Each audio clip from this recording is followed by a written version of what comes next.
o lo iai C3, Anglican, Methodist, so se whaalapu tonga, e leo ngā o tātou Pentecostal. Au me piko siri mutautia, e whaifo, the Assemblies of God have more churches out of all the denominations. Tu whātasi tātou, o aulanga o tei, because we have New Zealand, i New Zealand, se lau valus fulu, e kalesia. Au isi maanga, o lo wama natu te te lea, o lo tia, ai whate ia au, e le au se whai numera whapena. O le si mea, e te teilo maanga, wa whai le komiti. O iai ma ki e komiti o tātum tanga benga, au komiti o tanga benga, e iai le suia Pālangi, e iai le suia Samoa, o lo iai suia Tonga. I te tono tātou komiti le tātum tanga benga tene. O mena e ofu eno maanga, e li tai anu o la tau me tau wa organize pa le lei. Mo ta pena pa le lei komiti ma, ta pena puntanga ma, o iele manatu ina ia tuu la tō loto e whain me lea. Langa o le singa wenga po i lea. No wala mai au le lotu. E le ese me ka o le church planting. O teimi na ia tātou o mai Samoa. Ngā leo mai au lo amata. Ai pe wa alua. O lotu iena mua mai. Ia leo vai atunga nei to ina, ia leo paifo. Ale so enga to tele lo mai ngal melo church planting. So se teimi te amata se lotu. E sili aku le vabe longa tupu. I lo isi lotu o leva ngā tu. O le soi mapu anga tauna amata ini lotu, paini lotu fou.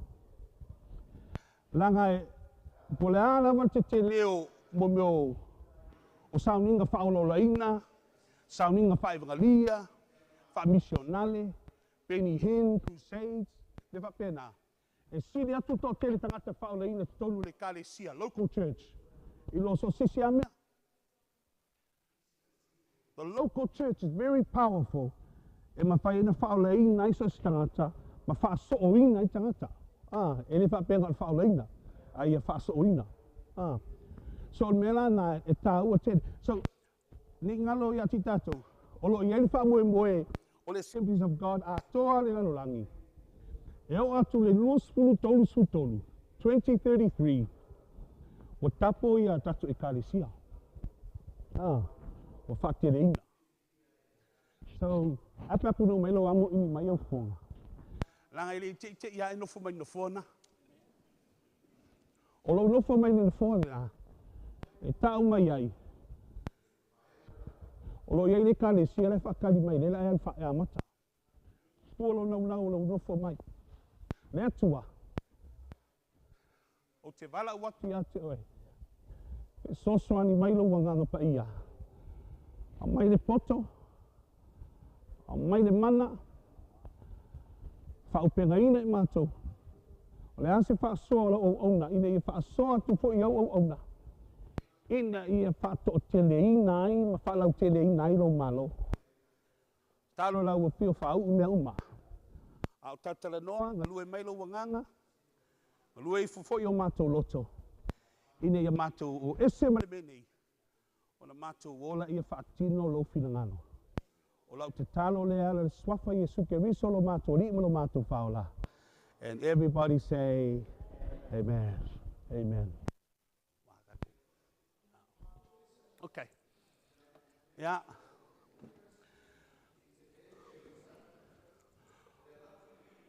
Se fatu pavea se ko malama foi ele ia le motu el pa e lu fasa mo el motu el pa o sirofia me nei foi la po ai le tangata le tau talatu ia o lo ingoa maksu patialofa o lo first church plants o tau sanga e iva van i Samoa i Malie o uno wan fa vaina tatu e kalesia mo na le Assemblies of God i te tonu o Samoa ia o whaiwhi au ai le tasi tau sanga, a mata mai le ainga tō tasi.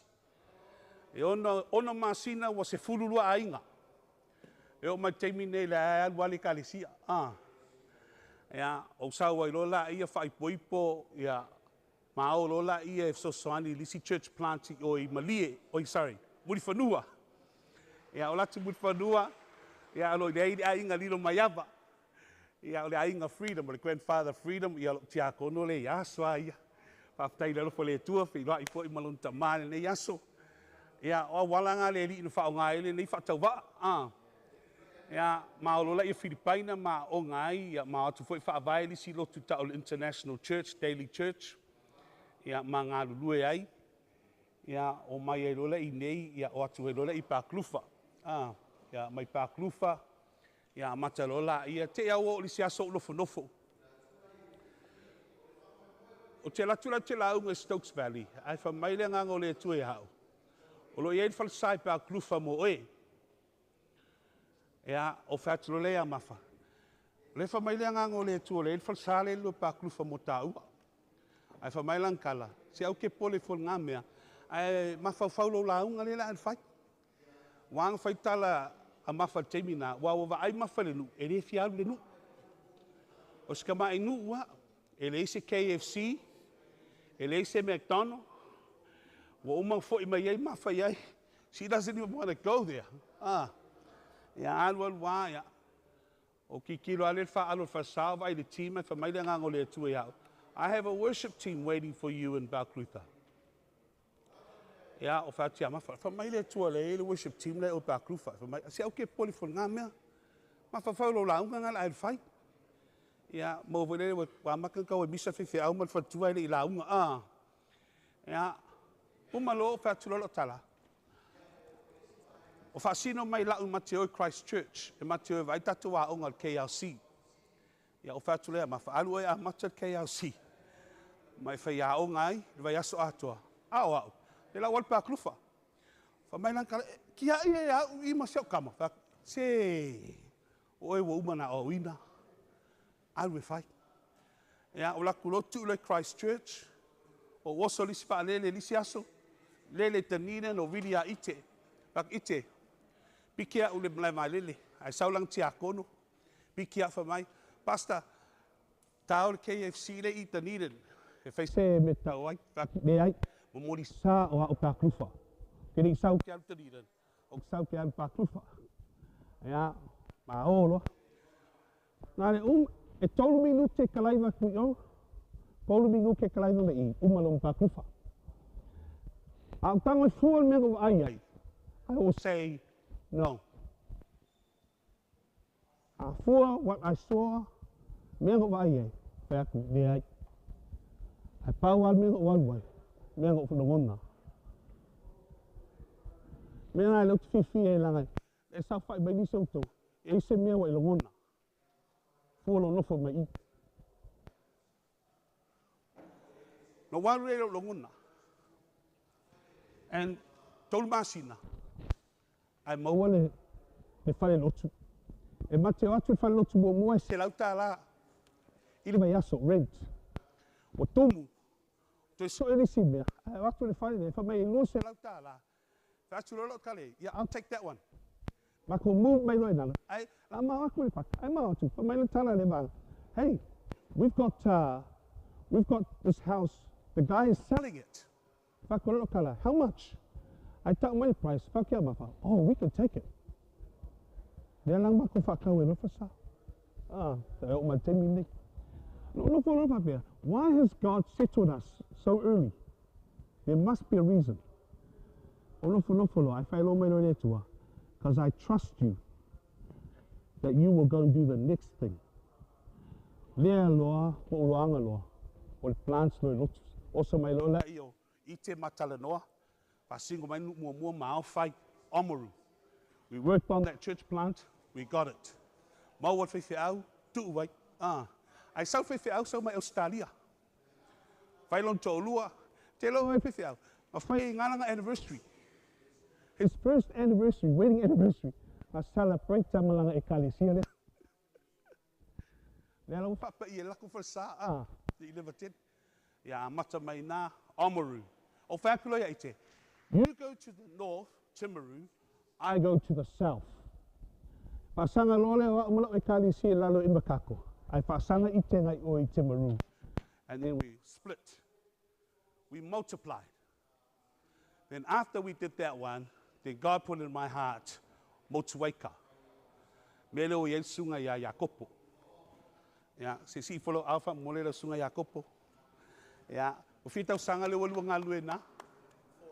4 years. Fatau sanga, Fatau sanga, they plowed the land, they stayed faithful there. Te loa, o latu ali sia so ore, kare sia. Vidi mai lo. Tau sanga ele vidi mai a. Lo tau sanga ele vidi mai a kopo ya. Ai oli sia so vidi mai kia fa mai. Saulo Mac. Saulo e asire kare sia. Faku, oi engisi. Fa mai, leo iai. O la tunga, o le whailau kusi, o le Samoa, ai ngofa mane Māori. Fa mai kala Samoa, Mac, no sunga. Wanga whailau interview, why do you like this church? Fa mai lang kala, Pastor, o sau mai Samoa, o sau mai Nofali, whailau to lua Māori, o te le toe alua se lotu. Kami solo se lotu ftaui, ngal mako wakwa lotu le malo to lua Māori, malo whanga. Au ai o mai de whale fa mai dad, we're going to that church. Dela fela pusi de kali siele. Right. O sile no li siele e sau mai lano Savai. Tiperia. Fangali. Okay. O fatia Tiperia. Lano fanga e sau e lotu de. Fa mai. Mato atu malo tolua. A o long tolua o le palangi. But she owns an orchard. Oi olong ainga o dinga akol orchard. Ai la mo lo tin titi le la ki poki long kamale ri le wai mo aku le wei manga ia. Ia le la ki poki lo ele e langa tama. O te i tu o Samo, ai tu o foi manga ia fai ma pepa o mai lo fai poi polo. To fi foi fanga o Tiperia. Ko okay. To ia of see that why this church for my of akul fingi. Why feeling over Christina, why do you like this? Why do you like going to church? For my, it changed him. It makes him a better person. He's a better husband at home. He's not as angry as before. And my little daughter, she wakes up in the morning and says, I want to go to church, Mommy. I want my dress, Mommy. I want to go to church. And she sings all the songs. Wow la. O talaanga fa pena swinga o langa o tangata. E driving ai lo ma fo fau ile tua fa pea. Every church plant you plant, that's a lifeboat for souls. O le va fa o langa mo nganga o tangata. Yeah. Okay.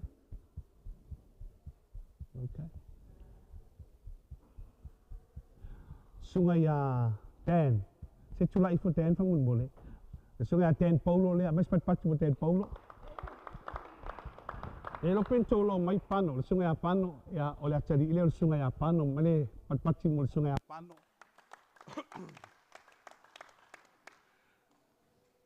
In May or June, yeah, e move up to Wale sunga ya Dan le lo ya Makalakako Church plant in Richmond, in Nelson.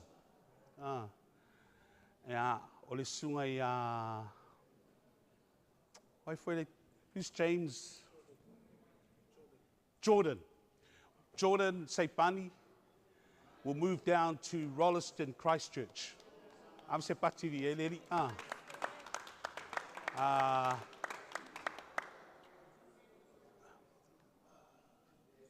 Ole tele ole unga tupulanga le 40 and below. Wa matana langa ile tualato loto. They want to do something. And so, o telo tato e papole. But how can we church plant? I'm going to give you. Ela fasolo atu. Nanga le ola ka kom singi le. I call it very simply. This is what I've learned. Ba mga ke church plant. E ka ole 3 P's. Pusilalo. 3 P's. Can someone come and do this machine? Sorry. Number 1, pray. Pray. We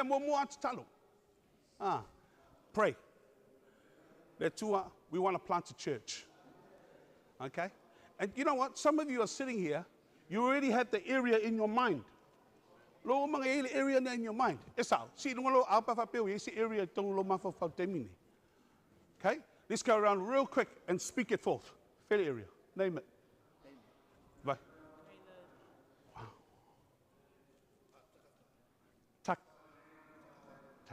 Takata. Then go away. Okay? Wait a minute. Pyro. Wow. Cleanliness. Emphasis. All right? Emphasis. See? Lower area. And I find that you need to pray. Pray. Pray. Pray. And pray. And pray. And pray. And pray. And pray. And pray. And pray. And pray. Because only mo fa mai Yesu te talo ye mo se fa nga renga. Palo mai la fa nga te talo. Le tua a mai se fale. A mai fifi au. A mai me faili. A mai no foa. A mai tangata sao. A mai tangata sao mole. Church plant lea. The right person. The right pastor. Most of our church plants, Gelo Mako church plants, we had to go through about 1 or 2 people to get the right person. Kai pea ko nga voi lele ole. La foi le vele pa oke. Foi pa oke vele Samoa. Ke la vele ku i ko pa vele pea ko nge la. Ai la kulisa so pea ko se be fa foi ko discuss. Yeah, we la ia vai pe ola. And that's like church planting. You just keep at it. And one of the greatest things about church planting, you got to keep praying, keep praying, keep praying. I ask my prayer warriors to pray. We pray every morning, afternoon, evening. So Sekemia, we just keep on knocking on doors in heaven. And when we see this church plant, Vayakuola, what tali le tuach talo. Tali le tuach talo. Okay? Pray. Fefatas ma'u te talo. Anga te talo. Okay? Pray for a location, pray for workers, pray for the church equipment. Au te sau fui. Te amakal ngo malis fe au palangi e famailang siria kia. Hey Mac, do you need chairs? Panga ke lo le kau su e po fe le wo yengo for. I'll take the chairs. Ku se mo mena for, ale la amakal makal church planting Moscow. O fa ku lo fanga ko so sa o Moscow. Le la fa nga lo da sangi. So you pray for chairs. Talo mo me fa'ili for Mike. Lay your speakers lay I'll take it. Okay. Lisi me te talo mo me ta ole ABC. Fa kas ma ABC. Ole A mo mo attendance tangate a white. Ole B ole building. Ole C ole cash. Finances. Wa tele tangate for my for church plant ai lese tupe. Everything starts with 0 by faith. Mai le ayo se mea. E mawhai le tua o na whaia se mea mai le ayo se mea. We believe that.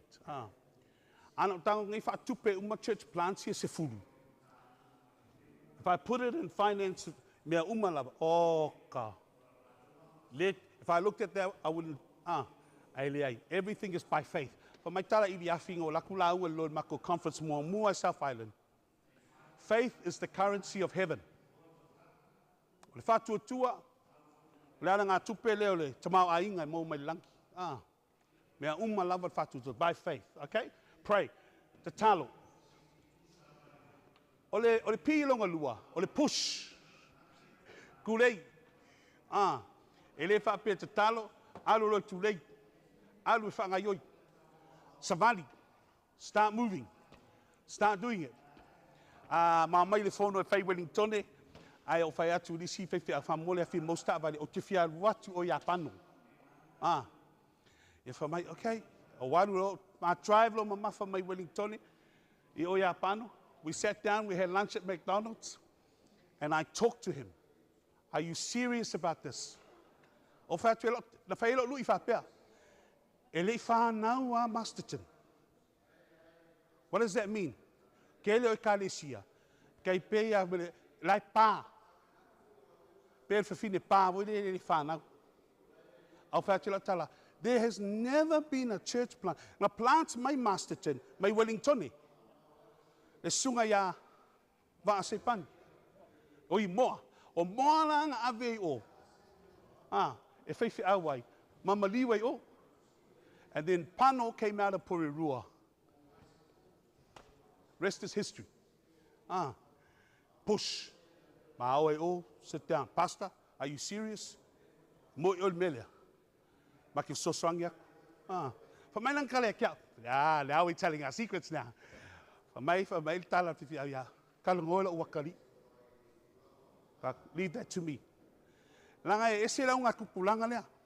La unga tupulanga. La unga tupulanga ko ia me Samoa. Se kama foi lele malo, o lele e mi goi sanga lue Samoa e me foi lele mo lunga ia malosi fai le loto le manu Samoa e fai au tamai tinga hola e fafo. Pe o mako ese foi le model mako yeah. And it's different. E whainga kānga whai akwe o whainga ringa. Anga o ka mai ki Samoa, ngana whai akwa, o mai o whainga ringa, mai hiawa lei. Kia whai. Langa o ki masangi mo a o voi ma te mina wa o ngai Samoa. But this generation, it's their approach. So I had to sit down with them, explain to them. And they were willing. Whaku, o mai mo mua siasi. O mai savavali le nu. I find that I saw ke moe lunga ele. God will show you. O a fo tele pa pole pa fa pe mai. Mac ele wa le ma u le fa manga ia fa ai lo sa lo lotu. La o ke le manga skaka se langa lengo te talo mo stangata sa. The right person at the right time doing God's work and God's will in God's way. We need the right person. So awala ke pole pa fa pe suya kulesi. Pe fail me ele fail. Le na alu e tuto. Alai muli mai le na te fa susu, okay? So too late. Push for evangelism. Push for training. Push for mentoring and coaching.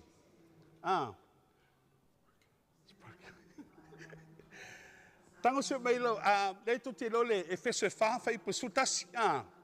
E fese fa fai pusutasi fa mai. Lai tau talai ofisei e lima. O le apostolo, o le perfetta, o le fai evangelia, o le leo mamoe, fai fe au, ia ma le fai aonga, tamai lima fai aonga, teacher. O lima ia, e mana o mia e o lai le lotu.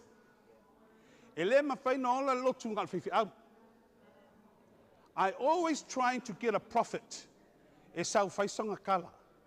I always trying to get an apostle, e sau fai sanga kala. Me foi lá na o te whalango a Malosia, ya lau. Ya iliafi. I ask him.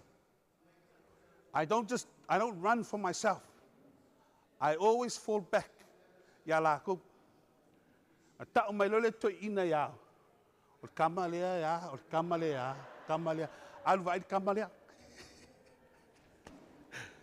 Alu vai kamalea o leva ngofo o leva fa ko e fiat. Ya wal foi kalango ia. Ya lau sang ya lo. You need all five. I don't run for myself. I listen to the kako kai kai o leva o falunga and they tell me what to do. Wa foi ngo wal lo fasinonga la o ke lo. So you need the five. Get an advice. Push. Push. Pray until something happens. P-U-S-H. Pray until something happens. You keep praying. You keep praying. You keep praying for that church plant. Amen? Okay? Memulmuli. Pray, push. Last one, press. Now we're going to press. Amaka longa ku leifai kukoa. Ola me lai fai. O me manga ye church plant usila. O fai ngo fia me uma telefone. I will Google the place, Motueka. I will look for all the halls there. I start calling, okay, well, madam, how much is to hire your hall? Fia tangata le ngofo. Fia kanka Pasifika. Everything is on here. Information you need about the place, You will find it here. Sa leengi me whapenga aso ia. E ka o survey. Ke alu sue. Ke alu sue. O lato inga no fuanga lea. Lua. E whaali atu atu o ele. God will show you if it's a Samoan speaking church or a multicultural. Langa lewa e tu inga I kalesia ele ngā ngana Samoa. Ai mana amile ngana whapretania. Ai mesela generation mātou. O au iona uola mai le lotu. Au te tautino sao atu ai au tau ao longa la ungalo anko. Ia makalangolo le mako pi inga lenga whai anga pō. Awai isi kei le malama. Uisi upu wala loto. Uisi upu le ngana Samoa wa. So, dera wa ola mai. Ai te eo lo whaiwhi au Samoa. Ia, walfit paina. O saule nei. O kangwale whaiwha Samoa. Ai te au vai mai lalo. O leo aku risi I ri Samoa. Awe kunga. E papa e umaka maiki. Le rope ko ke vai e le I. Le feo I solo ma lima ka maiki le I. Ai papa e a. Fa pero ma fa sole. O fa ko le a ma fa. Sau fali liu. O fai ma me e fali liu. Fa ko sole. Kwa keli al ngal wenga O fa tu le a ma fa. Hey, why don't we just do 2 languages? Luanga ngana. Pe ale kalunga ki kemingi. O kangolo fai fa pena. Fa palangi, fa Samoa, fa palangi, fa Samoa. Oh, lota maiti ia. I lako fale. Mommy, you know that Samoan church? They don't wear all white. Really? And the pastor, he speaks English. Really? Yeah. Tori. Her name is Tori. O Tori. O lai kong paklufa.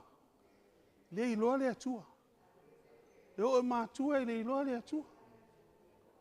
So ngola mai Tori fa pau pau. Ai ngofolo mal kama fale ula lea.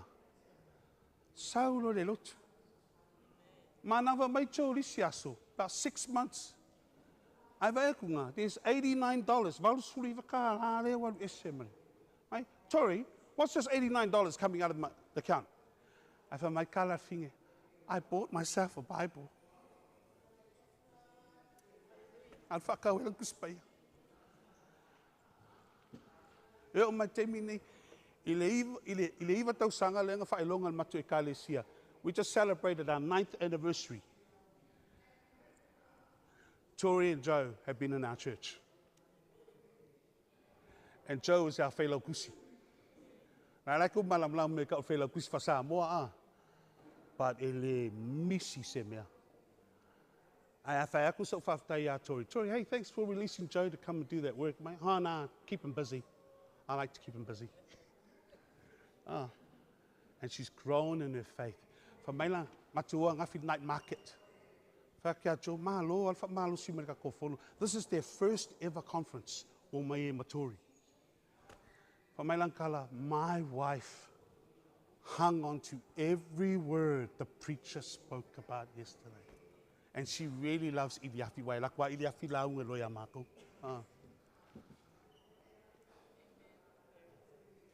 That's why I church plant.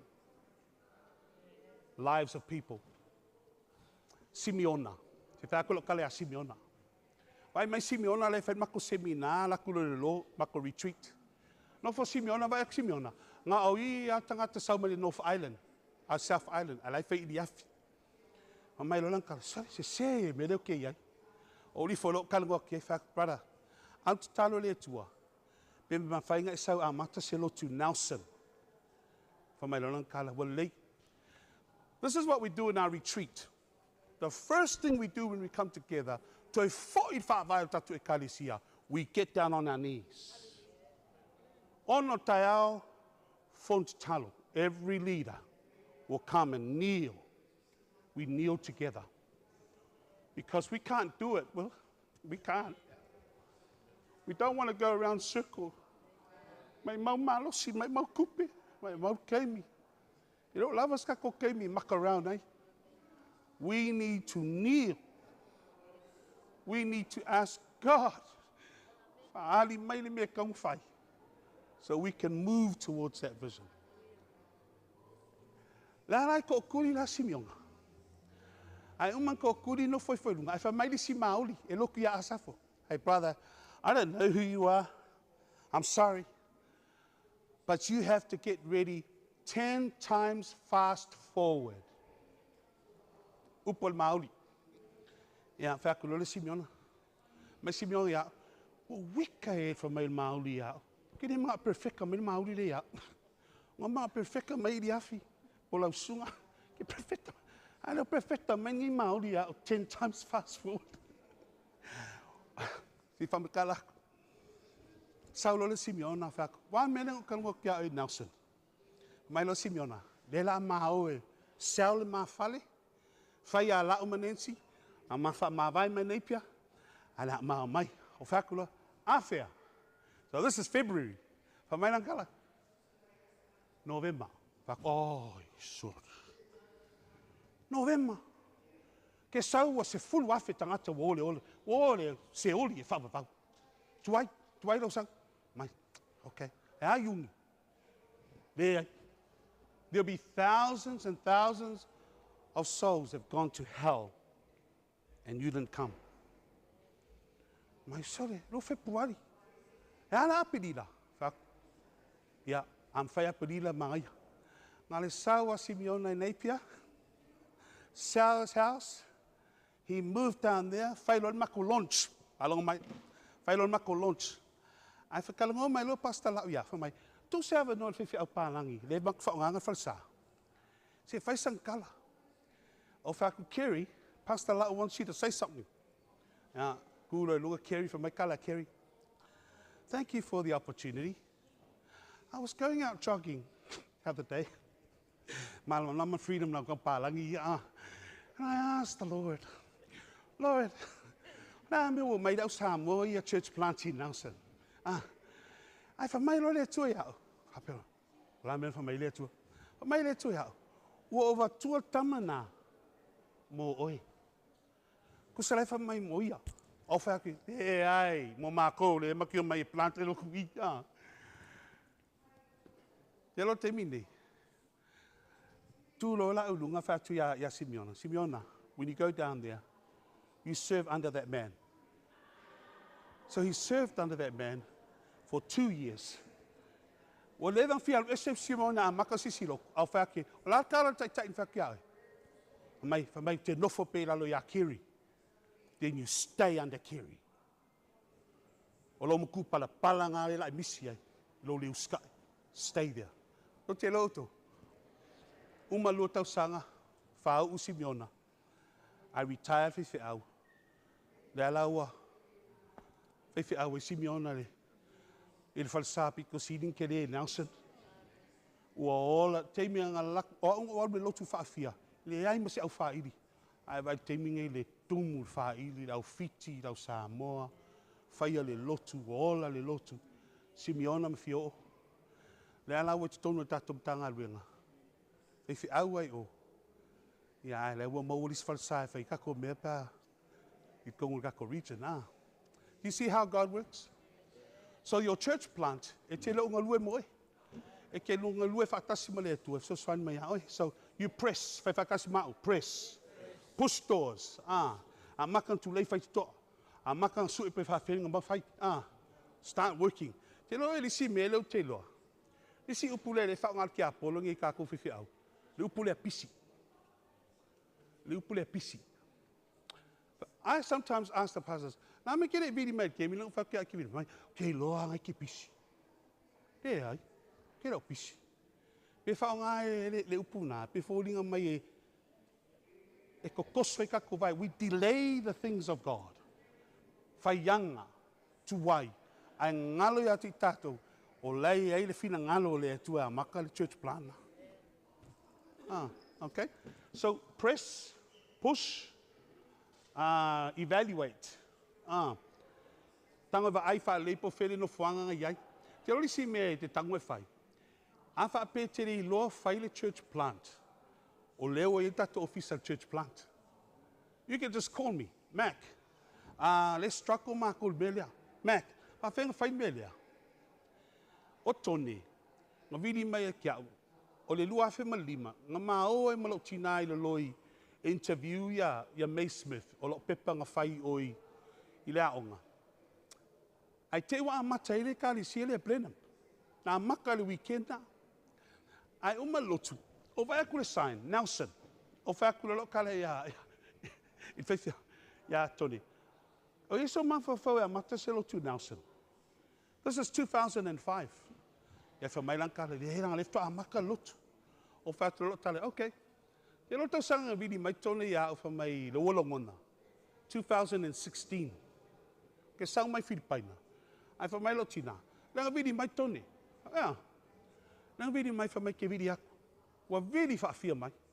Ngalo vidi aku ia tone whakua whamai. O longona. Longona lea. A matcha se lo tu Nelson. Ia alu loi whai.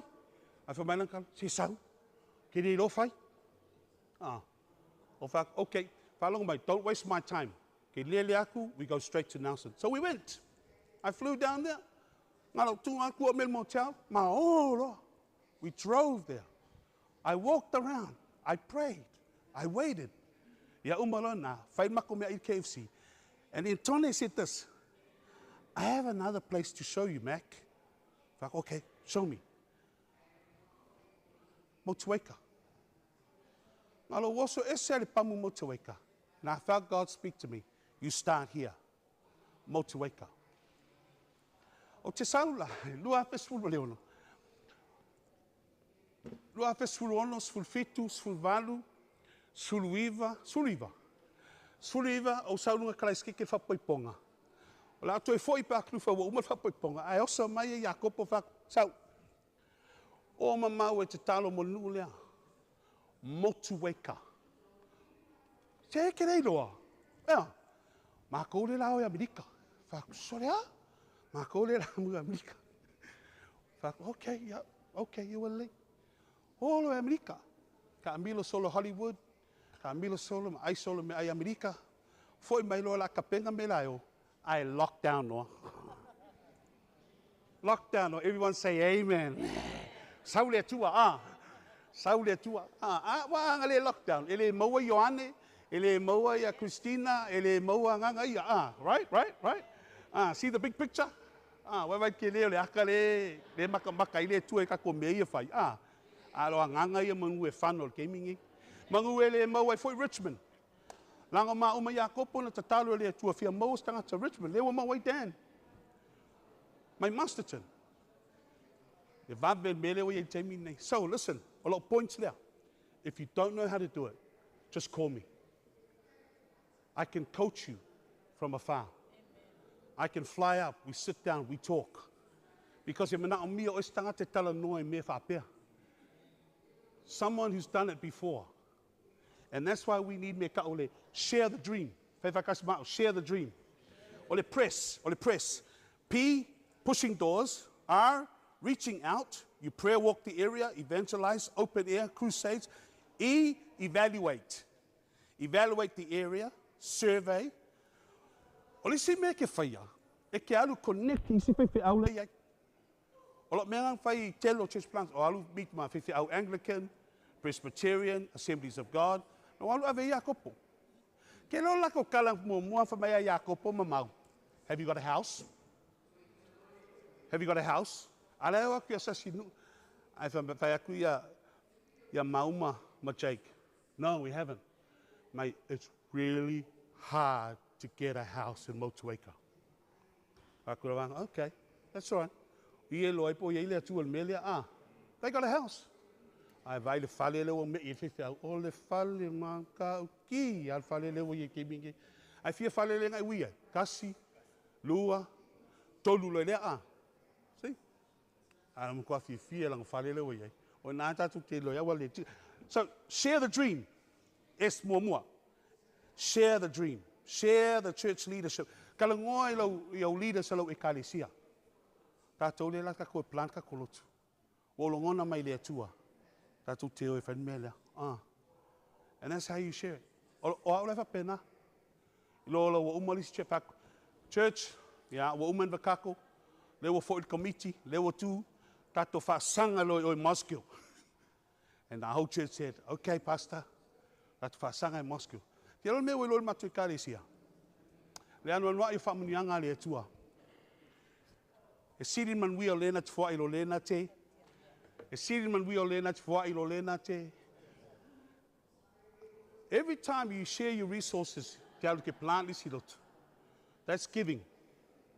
Your time, your energy, your money, your prayer support.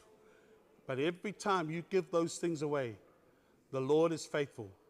He will bless in so many ways. Ya lewa uma Moscow. Lewa foi mai komiti wa mga launch. Ol feife au mai Australia. I know from the Philippines. You know how many years I chased that guy for? 4 years. Yeah, Lily. Yeah, Okilangi, Great Barrier. Lea fiafia nā nei. Oia. Yeah. Pia tau sangalengo whātua e chase ia malo. 4 years, No for fia malo in Melbourne. And every time I call him, I said to him, hey, I really believe that there's a church here for you to pastor. Ka mai lea ai. Au whaakolo ka o whaafianga ave melo tolu o Filipingo e apply e decline. Mai whaalua. Whaakolo ka rei ai. Ako e ave lo kasi de ai decline mai. Pa mai lea i le decline lewa mawon me le decline so ai. Whaakolo ka rei a vakulo e decline noa. Nai lolo lai ke foi mai lalui. Ke sau ni sila. Mai lolo kala wale lei. Tau decline lo lai. Vidi mai lo ia fa mai. Mac, I'm coming in September. But, okay. Ana sawa ia September. Apply melon ko lua maua in New Zealand. Yeah. Maua malengal wenga in Moscow. Ile vai yaso okay, so from kala. Ole every time if I to tell la wuli le wakulo engo for ma fale. We live with them for 3 months. And they watch us how we do the work. Mangkola vanga yo mai e fefi au. Ele fefi au mo. Ele ingalo lu mo. So tell her to me. Ele kongi ma ua e olo e whewhi au. No. O mai mo I for 3 months. And watch. And we coach. And we sleep together. And we eat together. Kai pēa mea paulo ma. E sa whai nā teimi. And we coach them. We coach them. We coach them. Until we know they're ready. O mā lo la. Ngā tū e whapea lu plenam. E whaalonga mai ala lo ki kālo kai au. Lea tua. Talo voi mos fifi au mos au ona I Moscow, our church plant in Moscow. I umai for talo. O veku my pastor. Paka mai e ke kakalo so amo Moscow. I lo ta o tia tu o au lo ke lo no o ke le alu plenam. Au ke alu Moscow. Fuck, wow. That's great. Fuck, so elo so ngalwenga. So el ngalwenga maua. La se kas. So el fale maua. That's what I'm going to Mako vai fale. Sangi pepa, he got the house. Mako vai lalo. O whakilo kala iei. E ka penga ngai au me ave o lo fale. That's what so ai. Ave, just la me lai kongon potu ave. So far for the queen size bed. So far for my Pastor, can I have the lazy boy? My lazy boy. Pastor, can I have the desk for the table? Mea le kong lo potu ave e o akala lunga le wall ave ya o akulo lo fanga ka penga o fa akulo lo fanga set up le fale pe ya le potu moele o ma fale ya ta ma mea ya awana I fa pe e se fale le moe nanga le sau ko lua le sau ko lua mai Filipinga and he lived there, he worked there till his wife came, just got her papers. Isaiah applied. Alkelo me mali. O no uso e whakasa. Kele ia lako kalanga whai e si uso. Ai to I fo ato o mai uma whai mea mai longko olua. That's amazing, So we got Moscow. So lo tala le whapea. If you don't know how to do your church plant, just call me. And we talk. And then I'll show you. I can mentor you from afar on how to do it. I te lo tale aute. E uma longa whailo kasi church plant. Ngai longonga la ia sumali. Koe koe whai le lua. Whai le tolu. Kai peo sunga ia freedom. Ma penny. Say something about your church plant. Come on. Well, my spot back to my pastor freedom. Yeah. Yeah.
Development discipleship in our church plan, each church plan, the development makeup process. That's the reason why we will put it that way. Maybe a pastor, if I buy a mouth, the young boys say, if I were not to go in the church plan,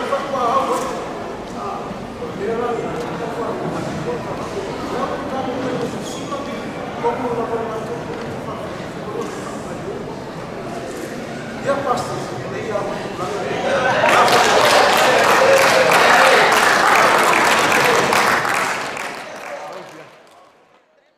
sao ye một kang alwenga o kinga inga sao Fasidi akakwal Fasidi any question Fasidi tala ku level more Fasidi questions and then we'll finish I would tell Fasidi I live Fasidi I would call mo il fare lo Fasidi Fasidi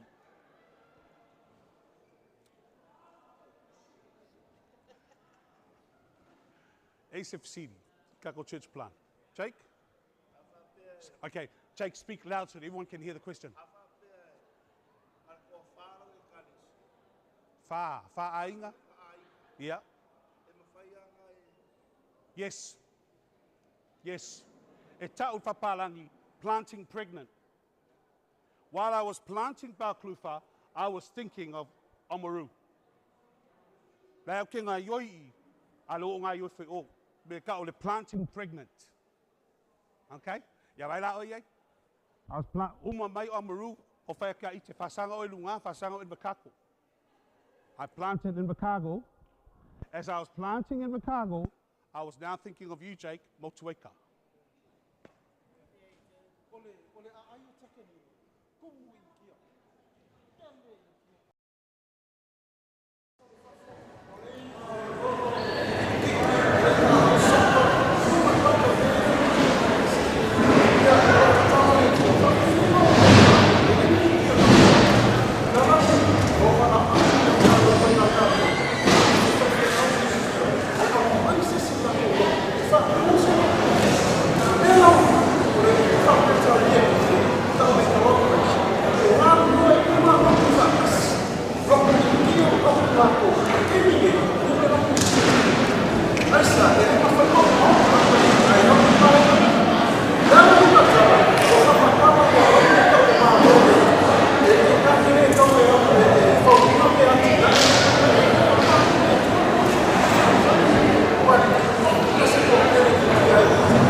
Tasina wale faina multiply ele malo le tua. O le fai o campuses. Afa pela o teita. Ale planti mo campuses here. That's your whole church. Wai ele me ta o le model. Okay? The church tolu to nga models. O le ka o le mother and daughter. A mother plants out a daughter church. Alwa wa tupu release lot. Ngalu operate alo la tawia. Bea tau tupe, raninga, le puleanga, le pulelaa, o ailaunga, bea uma, they're independent. But they make out on campus. Bea lau ka ika. E lau campus in Moscow. That's my first campus. I know longa mai le tua. This church is a campus. So if I solo e lau whainga ringa. Bea lau mātou. Leo matou mai nei, mai matou tele vo fa siva I. To tele mako vaenga, pese le team, mea uma media. And I just said to Martha, tapuni da tolotu, whai o umai Moscow, the campus of Moscow. Lei e malo, it's a 45-minute drive. Mo e whiulan mea ngā iola. worship, bring the atmosphere, mai le whaunga le atua, ina ia ngā ioi le ngā le atua nai Moscow. So that's kind of Moscow. But then you have another model. This is not advice. It's a sink or swim. Le sink or swim. Ngā tuli a tangata tō tasi a pulea oe pe ola pe lea. Au pe ke malemo e alo me ngai whai. That's not an advisable model. E te tau wana wa ai models ia ina ima whai e no ola ngā ringa. Yeah, AC's for seed. Tai lava take. AC for seed. O te mine o ki langi tano mai whala ia o mo North Shore. So we're putting that pipeline for North Shore. Okay? So we're now looking at planting a church in North Shore. Ina ia whape nā o na mauai fo isisi lotu nā. Because ai ki kiro lisi mea. E ki kiro le population, le au whai o tangata. E le whai loko ko kasi ngā au umai tangata nā. Ai ti tiro tato lotu e le, ke iskemi au se lau. So in a place like the city, tonu le ai o ki langi, Wellington, lisi mea, whai se awala whai ngofie ni access e tangata no o I lotu. E isi lotu fo ile mātou wā o mama o ala. Ia ua tonga tā fo I peng singi ia. Could there a possibility you have a church plant? Pe tolu a inga, ai le ropo a inga la ngai mau e lisi tolu a inga. E le masangi nga lotu o ia autou mamau. Okay? AC's facility. Yeah.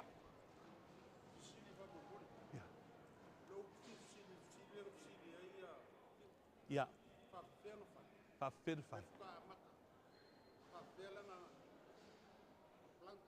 Yeah, mga Elf City. Pena plant.